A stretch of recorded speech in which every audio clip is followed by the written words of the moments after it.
ఈ విశ్వావసునామ సంవత్సరం తెలంగాణ రాష్ట్రం పాడి పంటలతో సుఖశాంతులతో సంక్షేమము అభివృద్ధి సమపాలలో ఉద్యోగ ఉపాధి అవకాశాలు అందరికి అందుబాటులో వచ్చే విధంగా పెట్టుబడులు రావాలి, అభివృద్ధి జరగాలి అంటే శాంతి భద్రతలు పూర్తి స్థాయిలో అమలు చేయాలి.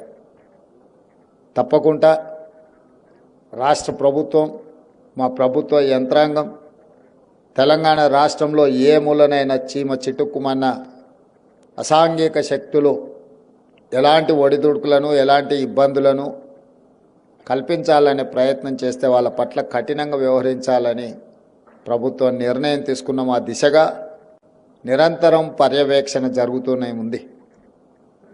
ఈరోజు పాలన పరంగా ప్రభుత్వపరమైన నిర్ణయాలు ప్రజల సంక్షేమం కోసం, తెలంగాణ రాష్ట్ర అభివృద్ధి కోసం నిరంతరం మేము శ్రమిస్తూనే ఉంటాం.